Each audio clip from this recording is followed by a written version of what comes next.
आज जो हमारा टॉपिक है वो है जेबी से का वस्तु बाजार में संतुलन, यानी पूर्ति अपनी मांग का सृजन स्वयं करती है।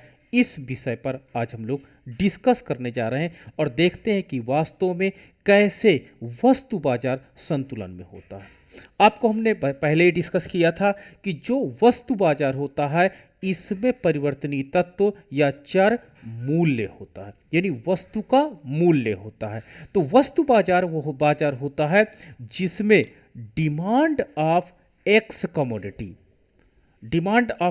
Commodity is equal to supply of X commodity होता है, और इसका जो परिवर्तनीय चर है, वेरिएबल कंपोनेंट है, that is price of X commodity है। तो price of X commodity that determine the equilibrium between demand of X commodity and supply of X commodity. ठीक है, तो डिमांड एंड सप्लाई के मध्य इक्विलिब्रियम को डिसाइड करता है, तो ये परिवर्तनीय चर होता है।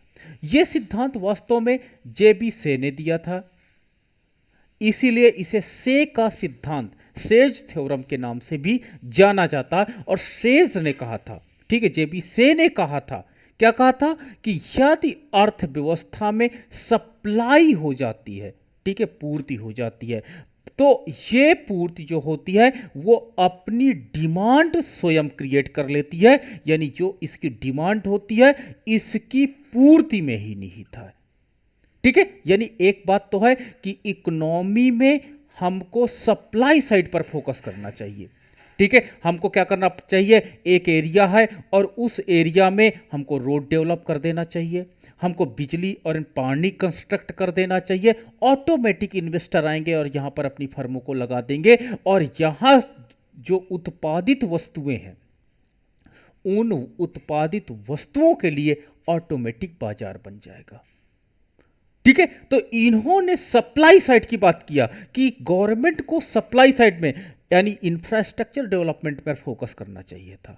इंफ्रास्ट्रक्चर डेवलपमेंट जो एक बेसिक इंडस्ट्री का कंपोनेंट होता है, और वो इंफ्रास्ट्रक्चर क्या करता है, अट्रैक्ट करता है इन्वेस्टर्स को कि आइए कंपनीज को लगाइए, कंपनीज को लगाइए, तो अट्रैक्ट करता है, और उसके परिणाम स्वरूप उसमें जॉब की प्रोसेस प्रारंभ होती है। और जब जॉब की प्रोसेस प्रारंभ होती है तो जॉब के परिणाम स्वरूप जब कोई लेबर उसमें काम करता है तो उसको बदले में वेतन मिलता है, और वो वेतन उसकी मांग में कन्वर्ट हो जाता है। ये इंपॉर्टेंट यहां पे एक फैक्टर बन जाता है कि जब हम सप्लाई करते हैं, सप्लाई का मतलब होता है कि सपोज दैट एक ए कंपनी हमने लगाया, तो ए कंपनी के लिए हम लोग क्या करेंगे, सबसे पहले लैंड खरीदेंगे। ठीक है, तो लैंड खरीदेंगे तो लैंड लॉर्ड को मनी मिल जाएगी। तो देखिए, ये जो मनी है ये डिमांड है। Supply creates its own demand. Supply मतलब क्या होता है कि अगर हम किसी फैक्ट्री के विषय में सोचते हैं, किसी वस्तु के उत्पादन के विषय में सोचते हैं, तो हम उसके जो बेसिक कंपोनेंट को परचेज करते हैं, तो वो बेसिक कंपोनेंट ऑटोमेटिकली इकोनॉमी में डिमांड को क्रिएट करते जाते हैं। जैसे मैंने पहला कंपोनेंट है कि अगर मैं एक फैक्ट्री लगाना चाहता हूं तो उस फैक्ट्री के लिए मुझे लैंड रिक्वायर्ड है। ठीक है, उस फैक्ट्री के लिए मुझे लैंड रिक्वायर्ड है, तो लैंड लॉर्ड को क्या मिल जाता है, रेंट मिल जाता in the term of money, और ये मनी उसकी डिमांड पैदा करेगी जो कमोडिटी आएगी एक फैक्ट्री से। दूसरा हमारे पास लेबर है, और लेबर को मिलेगा क्या, वेज और मजदूरी, और ये मजदूरी क्या होगी, ये मांग पैदा करेगी। तो मांग क्या है, एक प्रकार की परचेजिंग पावर है। तो परचेजिंग पावर है मतलब क्या होता है कि जितने फैक्टर्स ऑफ द प्रोडक्शन है, जब हम सप्लाई करने जाते हैं तो सप्लाई करने के साथ ही साथ जितने फैक्टर्स ऑफ द प्रोडक्शन होते हैं उनको हम रिवार्ड के रूप में कुछ ना कुछ देते हैं, और वही रिवार्ड क्या करता है, उन लोगों के लिए यानी उस कंपनी के द्वारा जो आउटपुट होता है उस आउटपुट को डिमांड कर लेता है, उस आउटपुट को परचेज कर लेता है। तो जेबीसी का यह कथन पूर्ण हो जाता है कि supply creates its own demand, क्योंकि सप्लाई करते वक्त हम जितनी मनी को डिवाइड करते हैं वो फैक्टर्स ऑफ द प्रोडक्शंस के बीच में डिवाइड करते हैं, और वही जो reward of the factors of the production होता है वो कन्वर्ट हो जाता है डिमांड में। और यही डिमांड क्या करता है, यही डिमांड एक प्रकार का जो सप्लाई होती है उसके लिए मांग पैदा कर देता है। तो इस तरह ये कथन हमारा सत्य हो जाता है कि supply creates its own demand, पूर्ति अपनी मांग का सृजन स्वयं करता, ये कथन पूर्ण हो जाता है। यानी हमने सप्लाई किया, हमने एक यूनिवर्सिटी खोली, तो यूनिवर्सिटी ओपन करने के पहले हमने लैंड खरीदा, उस लैंड लॉर्ड को पैसा मिला, यानी उस एरिया के लोगों को, उस एरिया के लेबर्स को जॉब मिली। अब उन लेबर्स को जब जॉब मिलती है, उन लैंडलॉर्ड को जब पैसा मिलता है, तो वो अपने बच्चों को यूनिवर्सिटी में पढ़ाने के लिए तैयार है, क्योंकि उनके पास अब मनी आ गई है। ठीक है, तो कथन इस क्या होता है, बिल्कुल सत्य हो जाता है कि supply creates its own demand. ये जेबीसी का कथन था, और जेबीसी ने यह कहा था कि अर्थव्यवस्था में सरकार को पॉलिसी बनानी चाहिए। ठीक है, सरकार क्या, हमको इंफ्रास्ट्रक्चर डेवलप करना चाहिए, और ये इंफ्रास्ट्रक्चर में जैसे इन्वेस्टर्स आते हैं तो वो इन्वेस्टर क्या करते हैं, जैसे इनपुट लगाते हैं तो इनपुट के माध्यम से उनको क्या मिल जाता है, उनको रिवॉर्ड मिलता है, और वही मांग के रूप में कन्वर्ट हो जाता है। तो इस प्रकार supply creates its own demand का कथन सत्य हो जाता है। चलिए आइए इसको डीपली हम देखते हैं कि इसके कथन के पीछे और कौन से कारक काम करते हैं, लेकिन जो इसका जीस्ट था मैंने आपके साथ डिस्कस कर दिया। जेबी से, ठीक है, जीन बैप्टिस्ट से ने, यानी जे बी से ने अपनी पुस्तक ट्रेड द इकोनॉमिक पॉलिटी 1803 अर्थात अ ट्रीटाइज ऑन पॉलिटिकल इकोनॉमी, ठीक है, ट्रीटाइज ऑन पॉलिटिकल इकोनॉमी में बाजार संबंधी जिस संक्षिप्त नियम का प्रतिपादन किया, उसी नियम को जेबी से का मार्केट लॉ या लॉ ऑफ मार्केट के नाम से जाना जाता है। यानी जेबी से ने जो बाजार के रूल्स को डिफाइन किया था, ठीक है, इन्होंने बाजार के रूल्स को यह डिफाइन किया कि इकोनॉमी में अगर कोई प्रोड्यूसर जाता है और प्रोड्यूसर इन्वेस्टमेंट करता है, तो वो इन्वेस्टमेंट किस पर करेगा, फैक्टर्स ऑफ द प्रोडक्शन पर, और factor of the production getting reward as a term of money, और वही मनी डिमांड में कन्वर्ट हो जाती है। तो ये लॉ इन्होंने डिफाइन किया, और इसी लॉ को सेज लॉ ऑफ मार्केट के नाम से जाना जाता है। नेक्स्ट है से का जो बाजार नियम है, ठीक है, मार्केट लॉ है या लॉ ऑफ मार्केट है, उसके अनुसार supply creates its own demand. इनके अनुसार कि जो सप्लाई होती है, ठीक है, जब हम किसी चीज की सप्लाई करने के विषय में सोचते हैं, सपोज मैं एक पार्ले जी बिस्किट कंपनी के विषय में सोचता हूं कि मैं इस एरिया में इतने यूनिट क्या होता है बिस्किट का प्रोडक्शन करूंगा, और उस बिस्किट का प्रोडक्शन करने के बाद, लेकिन अब ये प्रश्न आता है कि इतनी बिस्किट के लिए डिमांड कहां से आएगी। तो इन्होंने जेबीसी ने कहा कि जब हम बिस्किट की फैक्ट्री ओपन करने जाते हैं, तो जितने फैक्टर्स ऑफ द प्रोडक्शन लगाते हैं, सच एज लैंडलॉर्ड लगाते हैं, सच एज लेबर लगाते हैं, सच एज कैपिटलिस्ट लगाते हैं, सच एज एंटरप्रेन्योर लगाते हैं, सच एज मैनेजर लगाते हैं, इनको मिलने वाले रिवॉर्ड को हम लोग डिमांड में कन्वर्ट कर देते हैं। इस प्रकार एक प्रकार का मैकेनिज्म काम करता है, और वही मैकेनिज्म क्या करता है, इकोनॉमी में इक्विलिब्रियम डिमांड एंड सप्लाई के मध्य मेंटेन किया रहता है। अर्थात सप्लाई जैसे जैसे बढ़ती जाती है, उसके साथ ही साथ इकोनॉमी में एक्स कमोडिटी की डिमांड भी बढ़ती जाती है। यानी यहां पर जो हमारा मार्केट मैकेनिज्म है वो कहां से स्टार्ट कर रहा है, वो सप्लाई से स्टार्ट कर रहा है, और सप्लाई के कारण जो रिवॉर्ड मिलता है वो डिमांड को भी जनरेट कर देता है। इस प्रकार हमारा मार्केट मैकेनिज्म लगातार पॉजिटिव दिशा में काम करता जाता है, और हम एक स्टेज से दूसरे स्टेज पर प्रॉपरली आते चले जाते हैं। ठीक है, जबकि कीन्स का स्टेटमेंट क्या था कि एग्रीगेट डिमांड हमको बढ़ाना चाहिए, और एग्रीगेट डिमांड के लिए वहां याद रखना समग्र मांग की बात की जाती है। ठीक है, यहां पर केवल मांग की बात की जाती है। याद रखना, मांग रेखा निगेटिव स्लोप की होती है, समग्र मांग रेखा पॉजिटिव स्लोप की होती है। फिर से मैं रिपीट कर रहा हूं, ठीक है, आपकी जो डिमांड रेखा होती है वो निगेटिव स्लोप की होती है, एंड एग्रीगेट डिमांड रेखा जो होती है वो पॉजिटिव होती है, धनात्मक होती है, बट वो क्या होती है, कॉन्केव टू द आपका परपेंडिकुलर होती है। तो ये अपने कॉन्केव टू द आपका बेस एक्सिस के होती है। तो इस तरह आपको बहुत केयरफुली देखना पड़ेगा कि इकोनॉमी में aggregate demand is not demand. ठीक है, एग्रीगेट डिमांड जो कीन्स बात करते हैं वो बिल्कुल अलग है in the respect of demand. तो यहां पर जो क्लासिकल अप्रोच कहता है कि इकोनॉमी में जो पॉइंट स्टार्ट होता है, मार्केट मैकेनिज्म काम करता है, वो सप्लाई साइड से स्टार्ट करता है, और सप्लाई साइड के रूप में इकोनॉमी में मनी फ्लो होता है। मनी फ्लो होता है और लोगों को एज अ रिवार्ड मनी मिलता है, और वही रिवार्ड मनी क्या कर देता है, इकोनॉमी में डिमांड में कन्वर्ट कर देता है, और इस प्रकार supply creates its own demand के रूप में हमें दिखाई पड़ता है।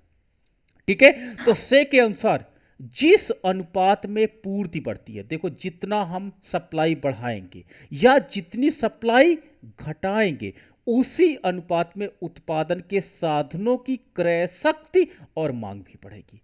अगर हम ज्यादा सप्लाई बढ़ाते हैं तो लोगों के रिवार्ड भी तो ज्यादा मिलेंगे, जो उसमें लेबर काम कर रहा है। हम किसी लेबर से कहते हैं कि एक काम करते हैं, हमको 200 यूनिट बिस्किट चाहिए, तो उस लेबर को ज्यादा घंटे आप काम करने के लिए भी तो कह रहे हो, तो उसको वेतन भी तो ज्यादा देना पड़ेगा। सपोज दैट आप उसको वेतन ज्यादा नहीं देते हो, नए लेबर लाने पड़ेंगे। तो यानी जितना आप ज्यादा बिस्किट का आप उत्पादन करोगे, उतनी ज्यादा रेवेन्यू आपको खर्च भी तो करनी पड़ेगी।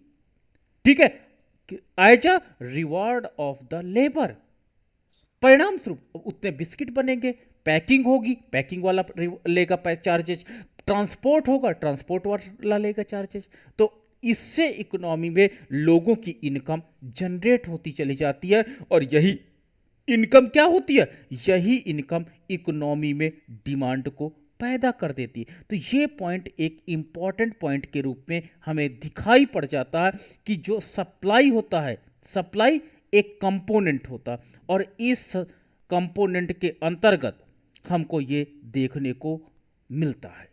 ठीक है, तो ये आपको क्लियर होना चाहिए। नाउ द नेक्स्ट है से के बाजार नियम की कुछ मान्यताएं हैं। This is the assumptions of the sales law. पहली मान्यता है कि बाजार नियम की, किसी का माइक ऑन है, प्लीज बंद करिएगा। हाँ, बाजार में पूर्ण प्रतियोगिता पाई जाती है, परफेक्ट कंपटीशन है। अब देखो ये एजम्पशंस क्यों यहां पे इंप्लीमेंट की गई, बहुत केयरफुली है। परफेक्ट कंपटीशन होगा तभी मेरे पास जो एक लेबर एज अ रिवॉर्ड पाता है वेज, उसको कन्वर्ट कर देता है डिमांड में। अगर परफेक्ट कंपटीशन के जम्पशंस को आप नहीं स्वीकार करोगे तो वेज डिमांड में कन्वर्ट हो जाए, it is not clear. Perfect competition में मेरे द्वारा जो मजदूरी मिली है वो मजदूरी मांग के रूप में कन्वर्ट होती। ये परफेक्टली एजम्पशंस हैं, किसके एजम्पशंस हैं, आपके सेल्स के। अगर ये एजम्पशंस नहीं काम करेगी परफेक्ट कंपटीशन की, तो मैं वेतन पाने के बाद क्या करता हूं, मैं वेतन पाने के बाद उसको होर्डिंग कर देता हूं। सपोज दैट मैंने वेतन पाया, ना तो मैं कंजप्शन कर रहा हूं ना तो इन्वेस्टमेंट कर रहा हूं। ठीक है, उठा करके मैं क्या करता हूं, अपनी तिजोरी में रख दे रहा हूं। बट परफेक्ट कंपटीशन के अंतर्गत क्या होता है कि जो आपकी मुद्रा होती है वो तो क्या तो कंजप्शन एक्टिविटी में जाती है या तो सेविंग एक्टिविटी में जाती है। ये परफेक्ट कंपटीशन के एजम्पशंस है। तो अगर से का बाजार सिद्धांत तभी काम करेगा, एक लैंडलॉर्ड, एक लेबर, एक किसी का माइक ऑन है, प्लीज बंद करिएगा। देखिएगा किसी,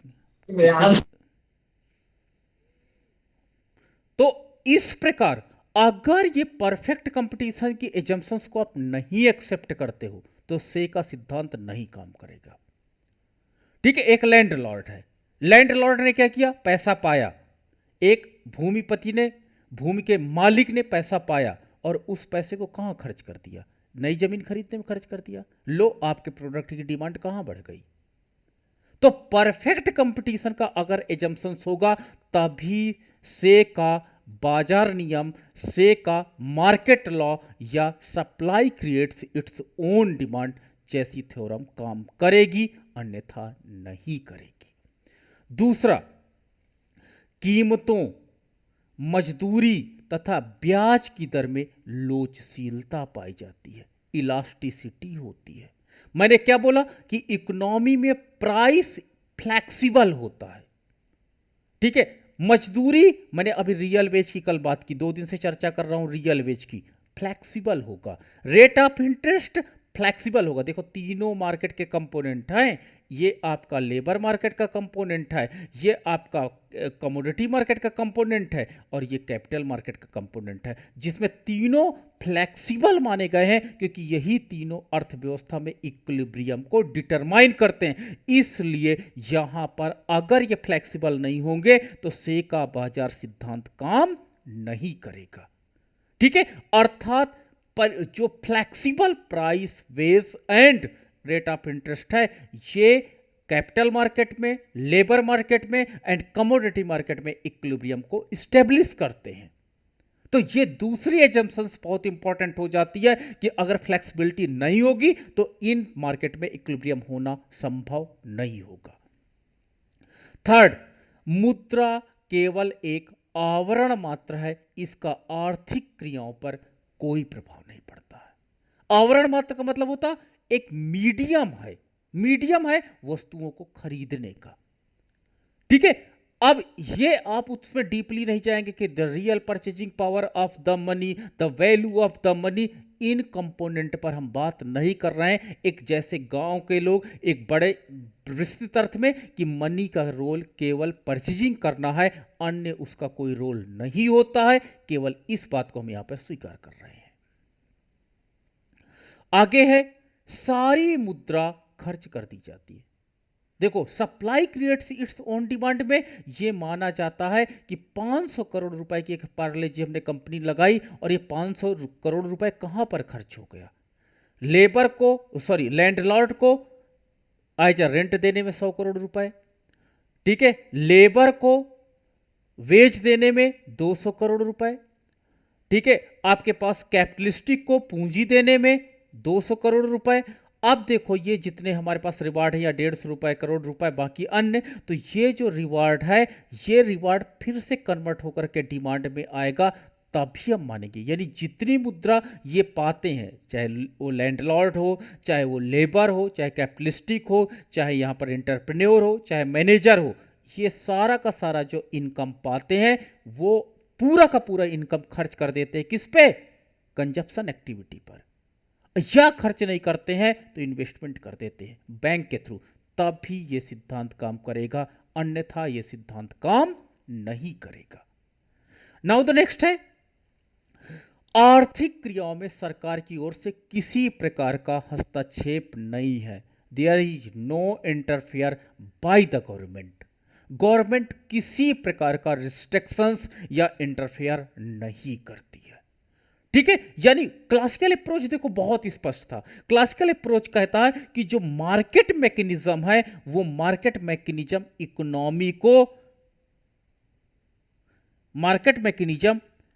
इकोनॉमी को अर्थव्यवस्था में मेंटेन रखता है, अर्थव्यवस्था में इक्विलिब्रियम को मेंटेन रखता है। तो इस प्रकार हम देख सकते हैं कि अर्थव्यवस्था में कैसे मार्केट मैकेनिज्म काम करते हैं, ठीक है। तो यहां पर इन्होंने गवर्नमेंट के रोल को नकारा है। गवर्नमेंट केवल एक काम करेगा, बाह्य सुरक्षा करेगा, और दूसरा काम क्या करेगा? ऑटोनॉमस इन्वेस्टमेंट को प्रमोट करेगा। ऑटोनॉमस इन्वेस्टमेंट क्या हुआ? इंफ्रास्ट्रक्चर डेवलपमेंट हुआ। इंफ्रास्ट्रक्चर डेवलपमेंट का मतलब होता रोड मेंटेन करने का, बिजली का, पानी का, सड़क का, यानी जो इंफ्रास्ट्रक्चर एक कंपनी के लिए रिक्वायरमेंट है केवल उन बेसिक नीड्स को फुलफिल करता है। कौन करता है? राज्य। राज्य का मतलब कंट्री, ठीक है, कंट्री, बल्कि और इंटरफियर नहीं करेगा। यानी कैपिटलिस्ट इकोनॉमी को यहां पर हम लोग मेंटेन करने का प्रयास करते हैं। ठीक है, नाउ द नेक्स्ट है बाजार का आकार विस्तृत है। There is the wide range of the market. ठीक है, बहुत नैरो नहीं है। ये मार्केट मैकेनिज्म काम तभी करेगा जब आपका मार्केट एज ए सी होगा, समुद्र की तरह होगा। इधर की वेव्स उधर कंट्रोल करेंगे, उधर की वेव्स इधर कंट्रोल करेंगी। जैसे आपका समुद्र है और समुद्र पे लहरें एक तट से दूसरे तट पे चलती रहती है, वैसे यहां पर होता है। यानी एक बहुत बड़ा मार्केट एरिया होता है जहां पर कैपिटल मार्केट का, rate of interest, commodity market का, flexible price and labour market का, रियल वेज, तीनों फ्लोट करते हैं और आपस में इक्विलिब्रियम को मेंटेन रखते हैं। से का बाजार नियम केवल दीर्घकाल में लागू होता है। यानी says law working on the long term. ठीक है, लॉन्ग टर्म में ही काम करेगा। क्यों? क्योंकि एक कंपनी में जब हम कंपनी को स्टेब्लिश करते हैं तो हो सकता है 5 साल तक हम लोग क्या करते हैं, कंपनी बनाते हैं। 5 साल तक जो रिवॉर्ड मिलता है उनके फैक्टर ऑफ द प्रोडक्शन को या कंपोनेंट ऑफ द प्रोडक्शन को, वहां पर यह लागू नहीं होता है। ठीक है, तो इस प्रकार अगर अल्पकाल की हम बात करें तो वह कहां पर, वहां पर लागू होगा, दीर्घकाल में ही ये सब चीजें इंप्लीमेंट हो पाती हैं। इसलिए यहां पर दीर्घकाल के एजम्पशंस को लिया गया, जबकि कीन्स ने कहा कि दीर्घकाल में सिद्धांत नहीं काम करता है और अल्पकाल में यह सिद्धांत काम करता है। आगे यह भी मान्यता है कि उत्पादन उपभोक्ताओं की पसंद के अनुसार किया जाता है, इसलिए जितना भी उत्पादन होता है वो अवश्य ही खरीद लिया जाता है। यानी बिस्किट जितने प्रोडक्शन होगा बिस्किट का, वो सारा का सारा बिस्किट कंज्यूमर के द्वारा परचेज कर लिया जाता है। तब यह सिद्धांत काम करता है कि supply creates its own demand वाली थ्योरम काम करती है, अन्यथा यह थ्योरम काम नहीं करेगी। हां, अब से का जो बाजार नियम है, से का बाजार नियम यह कहता है कि यह वस्तु विनिमय अर्थव्यवस्था पर लागू होता है।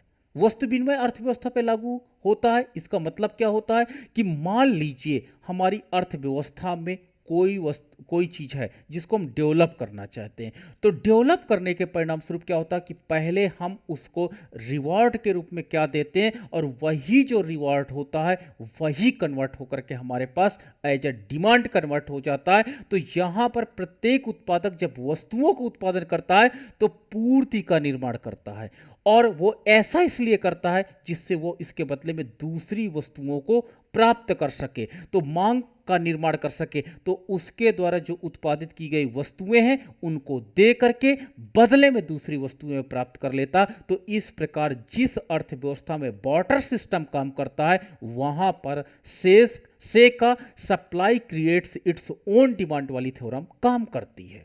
ठीक है, जैसे मान लीजिए आप अपने खेत में गेहूं ज्यादा उत्पादन करते हैं, गेहूं ज्यादा उत्पादन करते हैं, दूसरा व्यक्ति है वो दाल ज्यादा उत्पादन करता है, तो आपकी ये जो गेहूं ज्यादा उत्पादन आपने किया है तो निश्चित रूप से दाल वाला व्यक्ति आपके पास आएगा, अन्य उन व्यक्तियों के पास नहीं जाएगा जिन्होंने ज्यादा उत्पादन नहीं किया, बल्कि आपके पास इसलिए आएगा क्योंकि आपके पास एक्सेस मात्रा में गेहूं है, तो वो अपने दाल को दे करके आपसे बदले में गेहूं प्राप्त करने की एक्सपेक्टेशंस रखता है। ठीक है, लेकिन जो व्यक्ति एक्सेस यानी सप्लाई ज्यादा नहीं कर पाता उसके पास डिमांड भी क्रिएट नहीं होती है। क्यों नहीं क्रिएट होती है? क्योंकि उनको पता होता है कि इनके पास एक्सेस मात्रा में वो कमोडिटी अवेलेबल नहीं है, तो जब वो कमोडिटी अवेलेबल नहीं है तो उन्हें वो कमोडिटी प्रोवाइड नहीं किया जा कर पाएंगे, इसलिए वो उसके पास डिमांड लेकर के नहीं जाते। तो जिसके पास जो प्रोडक्ट ज्यादा है, मान लीजिए एक तरबूज विक्रेता, तरबूज उसने बहुत ज्यादा उत्पादन कर लिया, तो निश्चित रूप से बार्टर सिस्टम के अंतर्गत जिन लोगों की तरबूज की आवश्यकता होगी वो अपने अनाज को या अन्य पदार्थों को लेकर के तरबूज वाले के पास जाएंगे कि हमारा इस पदार्थ को आप ले लो, बदले में हमको तरबूज दे दो। तो इस प्रकार बार्टर सिस्टम के अंतर्गत यह सिद्धांत काम कर सकता है। अब आता है क्या बार्टर सिस्टम में तो यह काम सिद्धांत करता है, क्या मौद्रिक अर्थव्यवस्था में काम करता है? तो मैंने अभी आपके साथ एग्जाम्पल दिया था कि ये जो सिद्धांत है ये मौद्रिक अर्थव्यवस्था में भी काम करता है। मौद्रिक अर्थव्यवस्था का मतलब होता है अगर मुद्रा को इन्वॉल्व किया जाए तो भी ये सिद्धांत काम करता है। जैसे कि मान लीजिए हमने बताया अभी कि एक कंपनी है और उस कंपनी को हमने स्टेब्लिश किया और इसके अंतर्गत क्या हुआ, हमने लैंडलॉर्ड ढूंढा और लैंडलॉर्ड को हमने बदले में क्या दे दिया, रेंट। रेंट किस में दिया, as a term of money, मुद्रा के रूप में हमने दिया। तो जब मुद्रा के रूप में हमने दिया तो यही मुद्रा क्या करेगी, जब इस कंपनी से मिलने वाला प्रोडक्ट आएगा बाजार में तो वो उसके लिए डिमांड पैदा कर देगा। ठीक है, इसी प्रकार इसमें जो नंबर ऑफ द लेबर है, देखो एक कंपनी में लेबर काम करते हैं, एक बिस्किट बनाने वाली कंपनी में लेबर काम करते हैं, वो लेबर क्या करते हैं कि वेतन जो पाते हैं उस वेतन से बिस्किट खरीदने आ जाते हैं। ठीक है, तो देखो जो हमने उनको वेतन दिया, किनको, लेबर को वेतन दिया, वो घूम करके फिर से कंपनी के पास आ जाता है एज अ डिमांड के रूप में। तो इस प्रकार हम कह सकते हैं कि मौद्रिक अर्थव्यवस्था में in the term of monetary economy में इट इज ऑल्सो वर्किंग, ये काम करता है। ठीक है, यही मैंने आपके साथ यहां पर एक स्लाइड में समझाने का प्रयास किया है कि सपोज दैट एक व्यक्ति है, वो 100 करोड़ रुपए का उत्पादन करने की बात करता है, 100 करोड़ रुपए की कंपनी खोलता है और ये 100 करोड़ रुपए किसमें, मजदूर को मजदूरी के रूप में, भूमिपति को लगान के रूप में, पूंजीपति को ब्याज के रूप में और जो उसका इंटरप्रेन्योर है उसको लाभ के रूप में डिस्ट्रीब्यूट कर देता है। तो देखो इनका जो प्रतिफल है एज अ रिवार्ड है, वो रिवार्ड इनके लिए अब डिमांड के रूप में कन्वर्ट हो जाएगा, क्योंकि किसी व्यक्ति का प्राप्त किया गया वेतन, चाहे हम वेतन प्राप्त करें चाहे आप वेतन प्राप्त करो, किसी व्यक्ति द्वारा प्राप्त किया गया वेतन एक प्रकार से मांग को जन्म दे देता है। तो यहां पर मजदूर ने जब मजदूरी के रूप में कुछ प्राप्त किया, ठीक है, भूमिपति ने लगान के रूप में एज ए रेंट प्राप्त किया, कैपिटलिस्टिक जो था रेट ऑफ इंटरेस्ट के रूप में प्राप्त किया, एंड प्रॉफिट पूंजीपति ने एज ए प्रॉफिट प्राप्त किया, तो वो एज ए सैलरी हो जाती है। और सैलरी हम जानते हैं कि it is called also, it is the another name, ये सैलरी का अनदर नेम क्या होता है, प्रॉफिट को अनदर, या प्रॉफिट या ब्याज या लगान को हम अनदर नेम से क्या पुकार सकते हैं, डिमांड के नाम से पुकार सकते हैं। तो 100 करोड़ रुपए की जो पूर्ति हुई है, इस प्रकार 100 करोड़ रुपए की मांग भी पैदा हो जाएगी। ठीक है, अर्थव्यवस्था में सरकार जितना बड़ा प्रोजेक्ट लगाएगी उतनी तेजी से डिमांड भी पैदा होगी और इस प्रकार अर्थव्यवस्था में वस्तु बाजार में संतुलन एक पॉइंट से दूसरे पॉइंट पर सदैव बना रहता है। जिस अर्थव्यवस्था में कम प्रोजेक्ट पे लगाती है सरकार पैसा, वहां पर डिमांड एंड सप्लाई की पावर से भी कम होती है। जिन अर्थव्यवस्था में मान लीजिए एक मेगा सिटी है, मुंबई है, दिल्ली है, बेंगलोर है, यहां पर सरकार बहुत बड़े बड़े प्रोजेक्ट पे खर्च करती है, तो यहां पर जो श्रमिक रहते हैं इन श्रमिकों का वेतन ऊंचा होता है, इसीलिए यहां पर कई प्रकार के मॉल होते हैं, कई प्रकार के रेस्टोरेंट होते हैं, कई प्रकार के होटल होते हैं, क्योंकि इनकी मल्टी टाइप्स ऑफ द क्या होता है, मल्टी टाइप की क्या होती है, डिमांड होती है।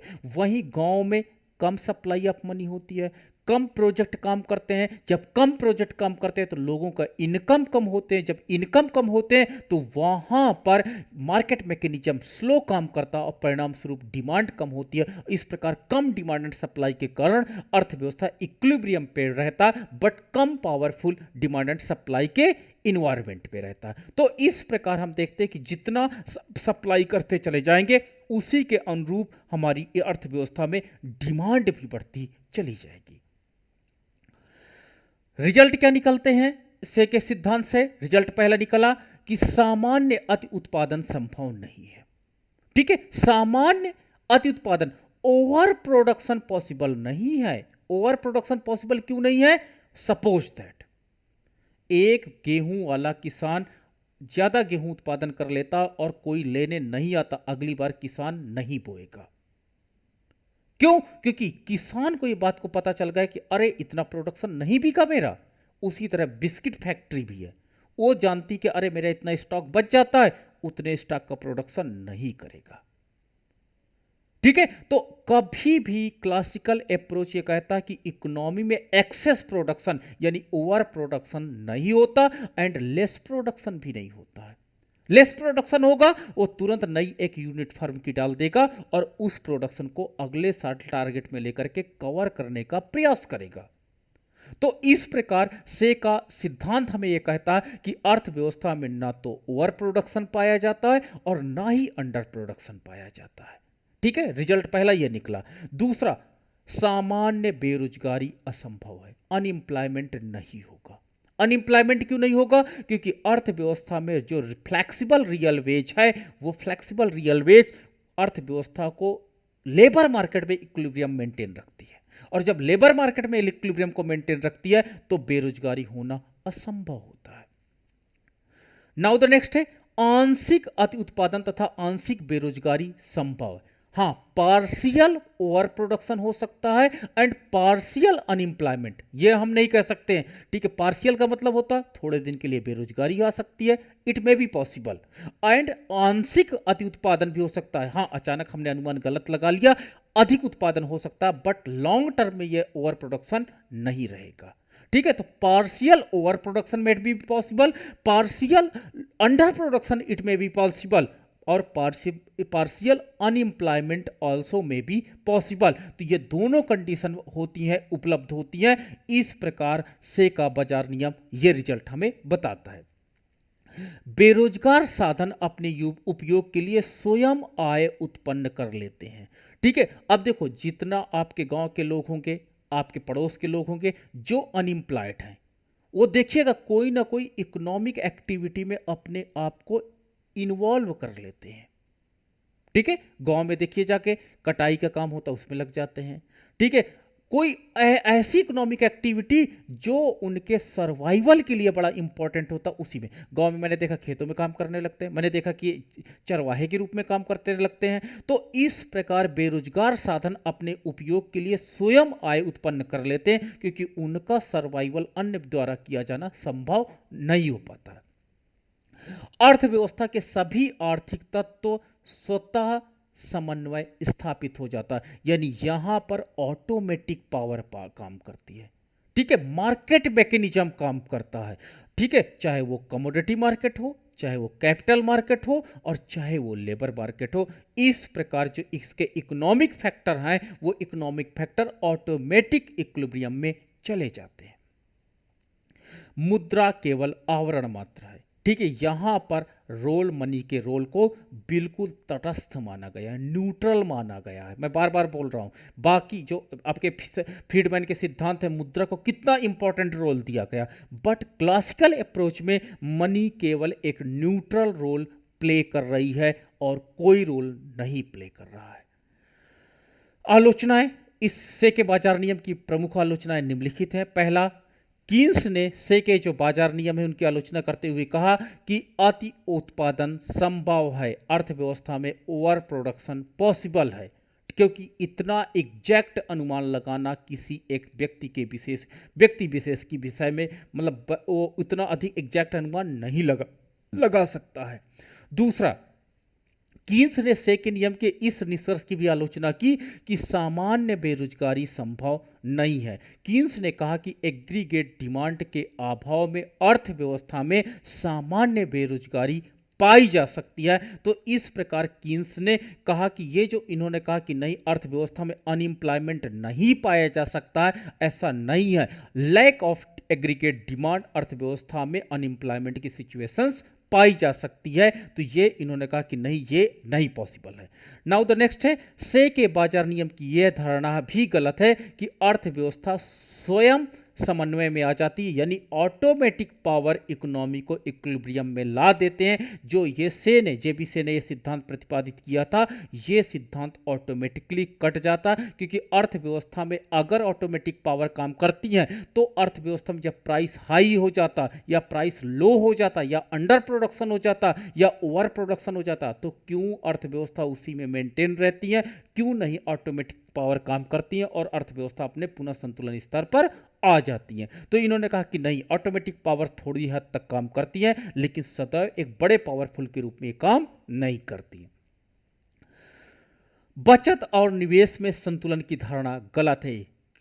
क्लासिकल अप्रोच कहते हैं कि जितनी बचत होगी वो सब का सब निवेश हो जाएगी, क्योंकि इन्होंने परफेक्ट कंपटीशन के एजम्पशंस को माना। सबसे बड़ी गलती इन्होंने किया कि अर्थव्यवस्था कभी भी परफेक्ट कंपटीशन के लक्षण को नहीं स्वीकार कर सकती है, इसलिए बचत तथा निवेश के बीच में संतुलन कभी भी स्थापित नहीं हो सकता है। नाउ द नेक्स्ट है, इस नियम की यह भी आलोचना की जाती है कि मुद्रा केवल विनिमय का माध्यम नहीं है, केवल यहां पर क्या होता है मीडियम ऑफ द क्या होता केवल आपका exchange, medium of the exchange पर बात की गई, जबकि मनी का वर्तमान में देखिए कितना इंपॉर्टेंट रोल है। कीन्स ने इस बात की भी आलोचना की जाती कि सरकार को आर्थिक क्रियाओं में हस्तक्षेप नहीं करना चाहिए। ठीक है, सर कीन्स ने कहा नहीं, अगर सरकार न्यूट्रल बनी रहेगी तो अर्थव्यवस्था डिसइक्विलिब्रियम में स्टेब्लिश रहेगी। फिर से मैं बोल रहा हूं, कीन्स ने कहा था कि अगर सरकार इस पे हस्तक्षेप नहीं करेगी तो अर्थव्यवस्था डिसइक्विलिब्रियम स्टेज पर या अनस्टेबल इक्विलिब्रियम स्टेज पर खड़ी रहेगी या स्टे करेगी। परिणाम स्वरूप हम इक्विलिब्रियम का वेट करते रहेंगे और अर्थव्यवस्था बैड कंडीशन से गुजरती चली जाएगी। कीन्स ने सरकार के बाजार नियम की आलोचना करते हुए कहा कि दीर्घकालीन संतुलन के स्थान पर हमें अल्पकालीन संतुलन पर ज्यादा इंपॉर्टेंस देना चाहिए, क्योंकि दीर्घकाल में हम सब लोग मर जाते हैं। यानी दीर्घकाल का कॉन्सेप्ट इन्होंने जो रखा वो वास्तव में रॉन्ग है। दीर्घकाल एक बहुत बड़ा समय होता है और वहां तक हम लोग नहीं जीवित रहते हैं। तो ये था जेबीसे का सिद्धांत, मार्केट मैकेनिज्म थ्योरम, और इन्होंने कहा था कि जो supply creates its own demand, और इन्होंने यह बताया था जेबीसे ने कि जहां पर demand of the commodity in demand of the x commodity and supply of the x commodity दोनों इक्वल हो जाते हैं, वहीं पर संतुलित मूल्य की स्थापना हो जाती है। यदि मूल्य में कोई बिखराव होता है, मूल्य बढ़कर के Px1 हो जाता है, तो देखिए वस्तु की डिमांड कम हो जाती है, Px1 हो जाती है तथा उसकी पूर्ति बढ़ जाती है। परिणाम स्वरूप इतनी वस्तुएं एक्सेस में हो जाती हैं। ठीक है, मैं इस डायग्राम को रुको फिर से बताता हूं, क्योंकि ये डायग्राम इंपॉर्टेंट है आपका। ये बुक्स में मैंने देखा नहीं बनाते हैं। OXI, नीचे आप क्या कर दीजिए, demand and supply of the commodity ले लीजिए, ऊपर आपने प्राइस को ले लिया। ये डिमांड ऑफ एक्स कमोडिटी है, ये आपकी सप्लाई ऑफ एक्स कमोडिटी है, ये अभी संतुलित मूल्य है, ये संतुलित मात्रा है। Px संतुलित मूल्य है एंड Qx संतुलित मात्रा है, इक्विलिब्रियम पॉइंट E है। अब अर्थव्यवस्था में किसी कारण से अगर डिसइक्विलिब्रियम होता है और प्राइस बढ़कर के कितना हो जाता है, प्राइस बढ़कर के हो जाता है Px1, तो यहां पर हमारा संतुलन बिंदु A, ये आपका संतुलन बिंदु B हो जाता है। अब देखो, जब प्राइस अर्थव्यवस्था में बढ़ जाएगी तो उससे क्या हो जाएगा कि देखो वस्तु की डिमांड पहले से कम हो गई, ये पोर्शन केवल डिमांड का है, ये देखो डिमांड कम हो गई एंड अर्थव्यवस्था में देखिए सप्लाई बढ़ गई, सप्लाई बढ़ गई, तो ये एक्सेस ओवर प्रोडक्शन मैं कह सकता हूं, ओवर प्रोडक्शन है। जब ओवर प्रोडक्शन होगा तो इस ओवर प्रोडक्शन को बेचने के लिए प्रोड्यूसर क्या करेगा, प्राइस डिक्लाइन करेगा। जब प्राइस डिक्लाइन करेगा तो देखिए डिमांड पहले से बढ़ गई, अब डिमांड बढ़ गई एंड सप्लाई पहले से घट गई, परिणाम स्वरूप ओवर प्रोडक्शन कम हुआ, प्रोड्यूसर और प्राइस डिक्लाइन करेगा और इस तरह प्राइस डिक्लाइन करता चला जाएगा जब तक कि हम ई संतुलन बिंदु पर नहीं आ जाते। इसी प्रकार किसी कारण से यदि प्राइस कम हो जाए, ठीक है, प्राइस कम होकर के Px2 हो जाए, तो आप देखिए कि सप्लाई, प्रोड्यूसर ने जो सप्लाई किया वो मात्र A1 तक, Px2 A1 तक, तथा इसकी जो डिमांड है वो B1 तक करते हैं। यानी डिमांड देखो, ये सप्लाई कम है तथा डिमांड ज्यादा है, परिणाम स्वरूप ये अंडर प्रोडक्शन है, इतनी डिमांड और है, ठीक, इतनी डिमांड और है, तो ये जो डिमांड है ये प्राइस को बढ़ाएगी, फोर्स करेगी, तो फ्लेक्सिबल प्राइस क्या करेगा, बढ़ने लगेगा। जब प्राइस बढ़ेगा तो प्रोड्यूसर ज़्यादा उत्पादन करेंगे और डिमांड पहले से कम होगी, तो देखिए जो अंडर प्रोडक्शन है कम होगा और इस प्रकार हम संतुलन बिंदु ई पर आ जाएंगे। तो ये था जेबीसे का वस्तु बाजार में संतुलन या पूर्ति अपनी मांग का सृजन स्वयं करती है, ये सिद्धांत था। अब आपके प्रश्न आमंत्रित हैं।